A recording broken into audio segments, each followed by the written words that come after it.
nós começamos hoje o capítulo 5 de Romanos, e este capítulo é um dos capítulos mais famosos da Bíblia, exatamente por tratar dos resultados da justificação pela fé para os homens. E eu gostaria nesta manhã então de iniciar este capítulo meditando especificamente nos 3 primeiros versículos desse texto para nós nesta manhã, o ensino dele para nós. Só recordando um pouco, rapidamente, vamos lembrar, Romanos é o Evangelho de Deus, dado através do apóstolo Paulo para os gentios, para aqueles que não eram judeus e não são, e não tinham aquela base de preceitos, aquela base de doutrina que estava presente, ainda que em muitos aspectos equivocada, mas estava presente na cultura e na vida do judeu. Então todo judeu sabia da sua transgressão da lei, todo judeu sabia que existia uma lei, todo judeu sabia que existe um Deus e que este Deus é contra o pecado e que esse Deus se declara inimigo do pecado e que todos aqueles que se tornam obstinados pecadores se tornam também inimigos de Deus. O judeu sabia disso, os ímpios não. Os gentios que viviam na impiedade não. Então o apóstolo Paulo escreve a todos aqueles que não são judeus e também aos judeus, para que eles entendam, primeiro, que todo mundo, o pecado é uma coisa universal na sociedade, na humanidade, na raça. Então o primeiro ensino dele é a universalidade do pecado. Todos pecamos, todos nós carecemos de socorro e carecemos desse socorro que só pode vir de Deus desesperadamente. Não há um sequer que faça o bem. Todos pecaram, tanto os judeus, mesmo na busca da prática da lei, eles pecaram, pecam e pecarão, quanto os gentios que sequer tinham conhecimento ou ideia formada e sistematizada a respeito do pecado, embora as suas próprias consciências, o seu próprio coração é testemunha contra elas, porque a semente da religião Deus colocou no coração do homem. O homem sabe que tem que adorar alguém, mas ainda assim Paulo vai mostrar que nós deixamos de adorar o Criador para adorar a criatura, nós trocamos a verdade pela mentira e nós trocamos a justiça pela injustiça. Por isso todos somos pecadores. O apóstolo Paulo diz que pecado traz como consequência jurídica mais pecado. Então Deus entregou o homem ao próprio pecado por causa dos seus pecados. E aí no capítulo 2 e 3 ele vai mostrar que não existe diferença entre aqueles que são mais religiosos e menos religiosos. Não existe diferença entre o que nasceu lá em Judá e o que nasceu em Roma, ou o que nasceu em qualquer outra parte do mundo, porque diante de Deus todos nós formamos um só bloco. O bloco dos homens da raça que desobedeceu ao Senhor e que precisa de reconciliação. No capítulo 3, no final do capítulo 3, essa reconciliação é anunciada. E então o apóstolo Paulo diz, olha, nós só podemos ter paz com Deus mediante a justiça de Cristo. Cristo ofereceu um sacrifício para pagar a dívida nossa, que nós adquirimos com Deus e que nós não podemos pagar. Então Cristo, sendo o Filho de Deus, sendo a prova cabal do amor de Deus por nós, Ele se entregou e pagou a minha dívida. E Ele não requer de mim coisa alguma para me dar a sua justiça, mas Ele simplesmente por seu amor, pelo amor do Pai, Ele olha para mim e para você e nos declara justificados. Ele não vai me transformar da água para o vinho num dia, e nem vai fazer isso em 50 anos, porque em 50 anos caminhando segundo a palavra de Deus, alguma coisa errada ainda vai existir na minha vida, infelizmente. Mas eu posso saber que a justificação é receber essa declaração judicial da parte de Deus, de que eu estou justificado, eu estou declarado justo. A justiça de Cristo foi lançada sobre mim como um manto, e debaixo da justiça de Cristo eu estou reconciliado com Deus. E aí, a minha melhora neste processo, nós chamamos de processo de santificação. Por causa dessa justiça que nós recebemos como um manto sobre nós, nós vamos sentir um ardente desejo de fazer as coisas que agradam o coração de Deus.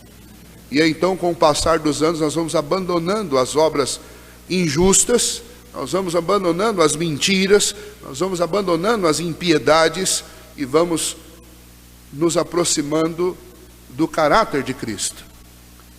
Mas ainda assim, não é isso que nos faz ser justificados diante de Deus, mas é a justiça de Cristo. Nós fomos declarados, e todo homem que crê em Cristo Jesus é declarado por Deus justificado. É declaração, não é uma transformação. A transformação é santificação. E é um processo que vai acontecer ao longo da nossa vida. Ele pode avançar muito se eu tiver muito tempo para isso, e ele pode avançar pouco se eu tiver pouco tempo e o Senhor me chamar logo. Mas o fato é que este avanço no processo de santificação não me faz mais salvo ou menos salvo. O que me faz salvo diante de Deus por causa dos meus pecados é a justiça de Cristo. Pois bem, quais os resultados práticos para a nossa vida de sermos declarados justificados por Deus? É disso que trata o capítulo 5. Então o capítulo 5 vai mostrar para mim, primeiro, que o apóstolo Paulo vai partir da seguinte máxima: justificados, pois. Ou seja, ele já virou essa página. Então ele está dizendo assim: olha, você que foi declarado justo, você não está num processo de justificação como querem outras igrejas, que a justificação vai acontecendo ao longo do processo. Então você não tem certeza da salvação, porque você não sabe se você adquiriu justiça suficiente. Isso é uma incoerência, isso é um engano e é uma mentira, é uma heresia. A verdade está, o apóstolo Paulo coloca o termo no passado, porque ou eu fui declarado justo pelo Senhor, ou eu não sou justo, porque de mim mesmo eu não posso ser. Só tem um jeito: ser justificado por Deus. Se você crê, porque a justificação é recebida pela fé, nós vimos isso através da história de Abraão. Se você crê em Deus, se pela fé você crê no amor de Deus por você, você crê que aquilo que Cristo fez lá na cruz do Calvário foi por você, então você está justificado, você foi declarado justo pela obra de Cristo. Se você está, pois, justificado, então a primeira consequência prática é a paz com Deus. Então, justificação é algo completamente encerrado. Ou você crê e está declarado justo, ou não há processo nenhum no mundo que vai te tornar justo. Não existe esse processo. Algumas denominações vão dizer para você, algumas igrejas, que você pode tentar a vida inteira. Se você não conseguir nessa vida, você vai para o purgatório e tenta lá mais alguns anos, até você alcançar essa justiça. É impossível. É uma incoerência isso. O apóstolo Paulo diz: olha, justificados pois, ou seja, você ouviu a mensagem e você creu, então agora, uma vez que você foi justificado pela fé, você creu em Deus, agora você vai desfrutar de algo maravilhoso, que é a paz com Deus. Justificados pois, mediante a fé, temos paz com Deus por meio do nosso Senhor Jesus Cristo. O primeiro e principal resultado da justificação é a paz com Deus. Aí você fala assim: mas pastor, o que é essa paz com Deus? O que isso, quais as implicações disso para a minha vida? Bom, aí a gente precisa retornar um pouquinho na história. Adão, quando estava no jardim junto com Eva, eles desfrutavam de comunhão e eles tinham paz com Deus. E uma das afirmações de Gênesis que demonstram isso claramente é que Deus conversava com eles. Nós não sabemos como, se era apenas uma voz, ou se Deus, como fez muitas vezes no Antigo Testamento, através de Cristo Jesus, tomou forma humana e conversou, e as pessoas achavam que era um anjo, que era alguém vindo do céu, e de fato era, e conversava com eles. Nós não sabemos como era isso, mas Gênesis nos afirma que eles conversavam. Adão e Eva tinham um contato direto com Deus todos os dias. Eles contavam das coisas que eles tinham feito, eles recebiam instruções da parte de Deus, eles tinham um relacionamento de amizade, de comunhão, um relacionamento como de criador com as suas criaturas, como de um pai com um filho. E então, quando eles pecaram, este relacionamento foi quebrado. E eles foram expulsos do jardim, e a comunicação daí por diante entre Deus e homens, ela foi diminuindo e foi se tornando algo escasso, ao ponto que chega uma hora Deus precisa usar figuras especiais, como anjos, e depois como os sacerdotes, como os profetas, e depois por fim o próprio Filho de Deus, para revelar ao homem novamente coisas sobre Deus, coisas que o homem sabia muito bem quando ele tinha comunhão com Deus. Então, ter a nossa paz com Deus restaurada por causa da justificação, por causa da justiça de Cristo, significa a oportunidade de restaurar este relacionamento. Esse relacionamento que fazia tão bem e que faz tão bem ao homem. Você pode dizer que você tem muitos amigos e que você conversa. Alguns amigos seus podem ser pessoas importantíssimas, e nós gostamos de amigos importantes. Nessa semana que eu estava fora, eu conheci um garotinho chamado Mateus. Tem 14 anos, mas é um pouquinho maior que o Caleb. E nós estávamos conversando numa lanchonete, e aí um pouquinho passou o prefeito da cidade no calçadão, e ele falou assim: quer ver? Eu conheço o prefeito, como se aquilo fosse a coisa mais importante do mundo. E daí ele saiu e foi lá e achou o prefeito para vir me apresentar para o prefeito. Ele falou: eu fiz um amigo aqui, e esse aqui é meu amigo, é o prefeito. E esse garoto, ele distribui folhetos lá na rua lá, e é um garotinho muito inteligente, muito esperto. E ele falou: nós gostamos de ter amigos importantes, não é assim? Quando você conhece alguém famoso, você diz assim: olha, eu conheço fulano de tal, eu converso com ele. Ou quando você tem algum parente importante, você diz: olha, eu tenho um tio meu que e aí você fala: nós gostamos disso, é importante para nós. Agora pensem bem, o relacionamento e a paz que foi restaurada não é entre nós e um amigo importante, não é entre nós e uma autoridade da nossa cidade, ou do nosso estado, ou do nosso país. A paz que foi restaurada é entre nós e Deus, o Criador do universo. Não existe nada mais importante, não existe nada mais poderoso, não existe nada mais singular, não existe nada mais intenso do que você ter paz com o Criador do universo. Você já imaginou você poder desfrutar daquele mesmo privilégio que Adão e Eva desfrutavam, de poder na viração do dia ter um encontro com Deus, conversar com Deus, ouvir Deus? Pois é isto que a justificação traz para as nossas vidas, o privilégio singular de voltar a ter paz com Deus. Vamos falar um pouquinho do termo paz. Paz é uma coisa muito incompreendida pela nossa sociedade. Por quê? Porque nós nunca experimentamos uma paz verdadeira, exceto com Deus. Porque olha, se eu disser para você assim: olha, nosso país está em paz, essa paz é temporária, amanhã isso pode mudar. Talvez se nós estivéssemos aqui numa igreja lá na América do Norte, talvez essa ideia fosse mais bem entendida. Porque os Estados Unidos, por exemplo, vivem essa realidade o tempo todo. As pessoas acordam e parece que estão num dia de paz. E ninguém nunca sabe quando um maluco vai jogar um avião contra um prédio, ou contra um campo de futebol. Então as pessoas têm uma paz, mas é uma paz que é algo muito semelhante a uma casquinha de ovo. Você nunca sabe quando ela vai quebrar. Então é uma paz que não traz segurança, que não traz tranquilidade. A mesma realidade é enfrentada muitas vezes dentro do lar, quando os relacionamentos são frágeis, e daí todo mundo vive pisando em ovos, com medo de não chocar o outro. A mesma realidade acontece dentro de uma empresa que está ali tentando se manter em pé, e qualquer deslize do seu administrador ela pode quebrar. Ou seja, nós não temos a noção do que é uma paz verdadeira, duradoura, uma paz eterna. Só tem um lugar onde um homem pode encontrar um fio de esperança e uma ilustração cabível do que é paz verdadeira, e este lugar é Deus. Somente em Deus eu tenho um certificado de paz.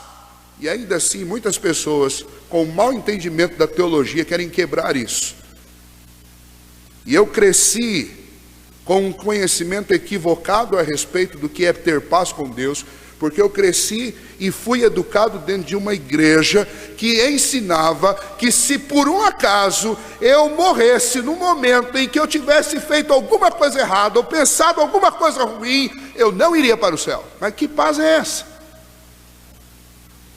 Me permitam um termo, que paz infernal é essa? Porque a sua vida vai virar um inferno.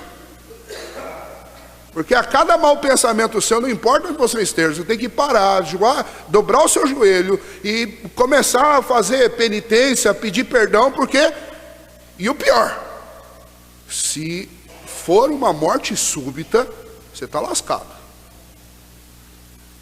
Se a gente soubesse quando a gente passaria por um infarto, alguma coisa, bem, né? Mas não dá para saber. Imaginou o que é isso?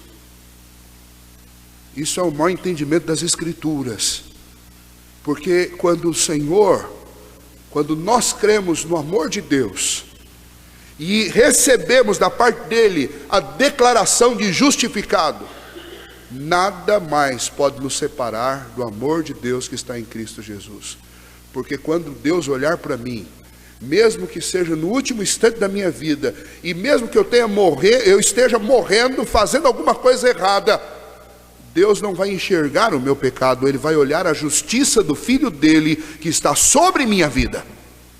Isso não significa, por outro lado, que eu vou me lançar ao pecado e vou viver pecando porque agora estou tranquilo. Porque se eu fizer isso, isso é um diagnóstico que eu não estou justificado coisíssima nenhuma. Porque aqueles que são declarados justos por Deus, Deus coloca em seus corações um intenso desejo de agradá-lo. E o pecado passa a ser um acidente na nossa vida. Por quê? Porque a paz com Deus foi restaurada.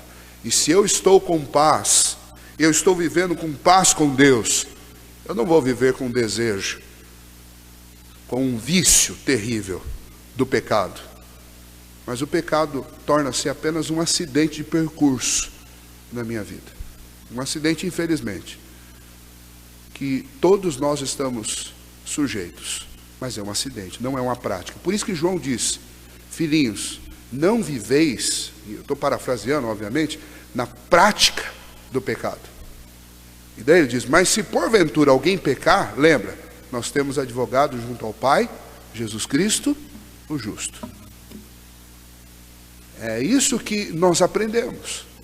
Então o primeiro resultado desta justificação é a paz. O Evangelho de João, capítulo 14, versículo 27, o Senhor Jesus diz: deixo-vos a paz, a minha paz vos dou, não vou lá dou como o mundo dá. Por que ele está dizendo isso? Olha, porque toda a expressão de paz no mundo é volúvel, é passageira.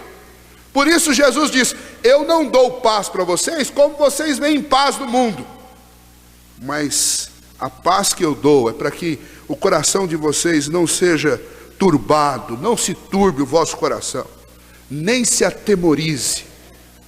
Essa expressão e este versículo do Evangelho de João, capítulo 14, que nós comumente usamos em velórios, nós temos que usar para os vivos. E temos que usar antes de ir para o velório. Por quê? Porque o que Jesus está falando, Ele está falando para vivos. E Ele está dizendo: vocês não devem viver atemorizados, porque quando nós temos consciência do pecado, se nós não tivermos consciência da paz com Deus, nós vamos viver debaixo de uma tristeza terrível. E o Senhor Jesus disse: olha, não se turbe o vosso coração. Não é para vocês viverem esmagados, com cara de sofrimento, com cara de tristeza. Não é para vocês viverem numa crise de consciência terrível. É para que vocês tenham paz.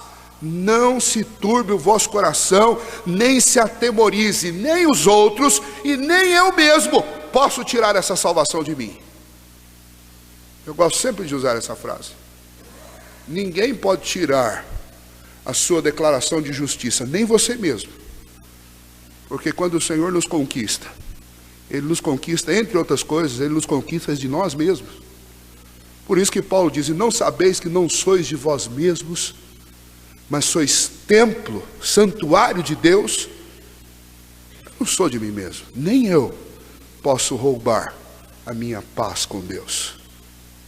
A paz que eu tenho com Deus é produzida pela obra de Cristo. Precisamos pôr um fim nessa alienação de muitas pessoas que não entendem esta doutrina e querem subverter o nosso relacionamento com Deus, colocando sobre nós um peso. É para isso que servem as boas novas do Evangelho, para publicarem, para dizerem, para anunciarem que a guerra entre nós e Deus terminou por iniciativa de Deus. Ele nos buscou e Ele pôs fim a essa guerra, e Ele nos deu paz através de Cristo Jesus.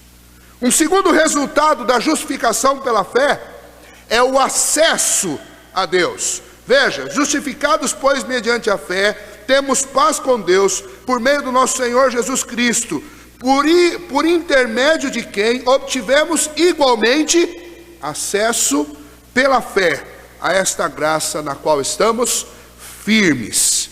O segundo resultado da justificação pela fé, de sermos declarados justos, é que o nosso acesso a Deus foi restabelecido. Para o judeu esse entendimento é muito mais fácil, porque o judeu viveu o Antigo Testamento inteiro, e até hoje eles ainda estão nessa realidade, e a grande expectativa dos judeus é poderem retomar aquele lugar onde hoje está uma abadia. Eles querem retomar para, sobre as bases do antigo templo, reconstruir o templo ao Senhor, para reconstituir o culto deles a Deus, os seus sacrifícios. Eles querem reconstituir a adoração sacerdotal, reconstituir o Santo dos Santos, para que alguém possa ir lá e oferecer sacrifício por eles a Deus. Infelizmente, os judeus ainda aguardam por isso. Por quê? Porque eles sabem que eles precisam de ter acesso a Deus. Infelizmente, eles não acreditam em Jesus Cristo como sendo o Filho de Deus. E se eu não crer em Jesus Cristo como sendo o Filho de Deus, obviamente, então eu tenho que entender que eu não tenho acesso nenhum a Deus. E não adianta eu ficar fazendo oração aqui, porque Ele não vai me ouvir, porque eu não tenho acesso a Ele. No Antigo Testamento, o acesso era através do sacerdote e do sumo sacerdote, e através de um representante, de alguém que oferecia sacrifício no seu lugar, por causa dos nossos pecados. Então, o judeu entendia muito bem o que significava ter acesso a Deus. Nós não entendemos. Nós já nascemos num ocidente cristianizado, onde a religião cristã é a religião predominante.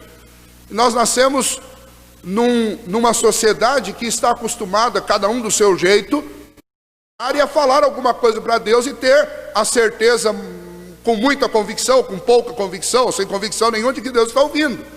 Ou às vezes simplesmente por uma questão de vocabulário. Nós fazemos alguma coisa e falamos: ai meu Deus, me ajuda, e nem sempre a pessoa está pensando nisso. Mas é cultural nosso que nós temos acesso a Deus. Só que nós nunca paramos para pensar que esse acesso só foi possível e só é possível para quem foi declarado justo pela fé no Filho de Deus. Quem crê em Jesus Cristo tem igualmente, assim como tem paz, também tem acesso a Deus. Acesso para levar diante de Deus as questões mais cruciais da sua vida. Acesso para levar diante de Deus as suas dúvidas. Acesso para levar diante de Deus a sua vida. Acesso para ter um relacionamento de amizade com Deus. Acesso para poder clamar a Deus quando as coisas estão ruins, quando tudo vai mal. Nós podemos chegar à presença de Deus e abrir e rasgar o nosso coração diante dele. Não há mais um véu como existia lá no templo, que separava aqueles que vinham para fazer as suas ofertas e prestar os seus sacrifícios de arrependimento diante de Deus, e o sacerdote e o sumo sacerdote que conversava com Deus. Esse véu não existe mais. Não existe separação, não existe nada que me impeça de abrir os meus lábios e falar com Deus. Você já parou para pensar sobre isso?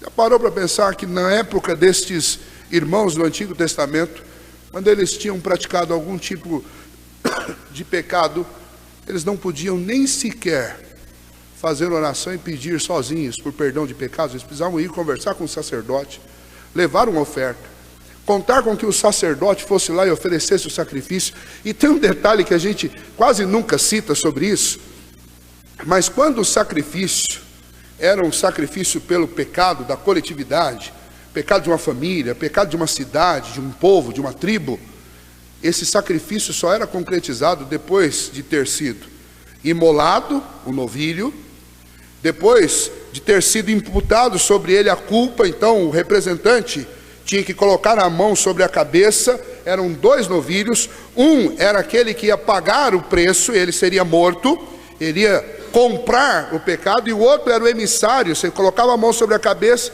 e eles levavam esta ovelha para o deserto e largavam ela para que ela morresse lá. Isso simbolizava que ele estava levando embora os pecados que foram comprados. E este sacrifício só era concretizado depois que todo o cerimonial acabava. Então esse novilho era assado, e aí os sacerdotes e os levitas tinham que comer esta carne. Enquanto eles não comessem essa carne, o sacrifício não estava efetivado.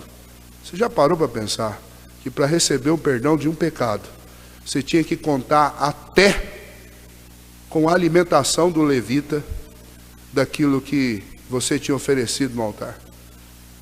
E é por isso que nós pegamos lá Levítico, por exemplo, no capítulo 11, você vai encontrar lá que Moisés não tinha perdido um filho, e ele não... Arão tinha perdido um filho, e ele não conseguiu comer o sacrifício, nem ele nem seus irmãos, os seus outros filhos. E então Moisés chega para ele: o que é isso? Você não concluiu o sacrifício. E aí ele responde: acaso o Senhor aceitaria alguma coisa minha hoje? Hoje que Deus fulminou 2 filhos meus, que eu não pude vestir roupa de luto, nem soltar os meus cabelos para prantear os meus filhos, será que Deus aceitaria alguma coisa de mim hoje? E aí o texto diz que Moisés deu-se por satisfeito, e então o sacrifício foi encerrado. Era esse tipo de acesso que as pessoas tinham com Deus no Antigo Testamento. Mas agora, mediante a fé, a justificação, essa declaração de justiça que nós recebemos de Deus, este manto de justiça de Cristo que foi lançado sobre os nossos ombros, nós temos paz com Deus e nós temos acesso.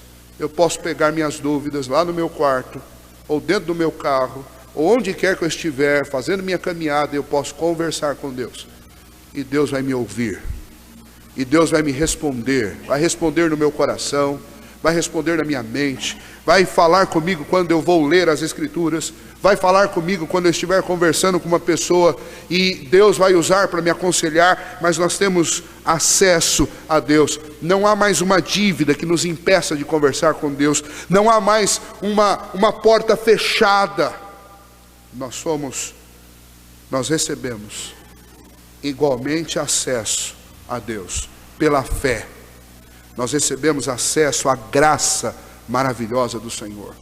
Esta graça que nos recebe e que nos faz filhos diante de Deus.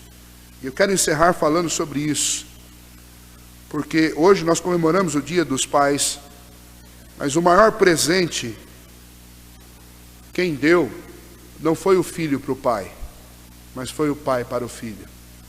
Porque Deus nos deu o seu Filho para morrer na cruz, para que nós, filhos desobedientes, pudéssemos ter paz com Ele, pudéssemos ter livre acesso a Ele, e por fim, para que nós pudéssemos ter esperança. Veja que esse texto, a primeira parte dele, que é aí o versículo 5, ele encerra com a palavra esperança. Ele diz: ora, a esperança não confunde, porque o amor de Deus é derramado em nosso coração pelo Espírito Santo que nos foi outorgado. E agora você volta lá no versículo 2, que diz: por intermédio de quem obtivemos igualmente acesso pela fé a esta graça na qual estamos firmes e gloriamo-nos na esperança da glória de Deus. Pela justificação eu tenho paz, eu tenho acesso, e agora eu tenho novamente esperança.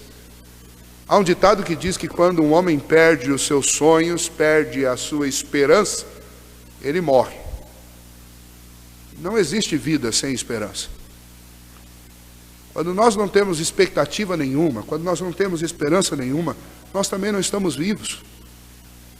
E é exatamente assim que o apóstolo Paulo descreve a sociedade, a humanidade inteira. Lá em Efésios capítulo 2, ele diz: todos nós estamos mortos nos nossos delitos e pecados. Por quê? Porque vivíamos sem esperança.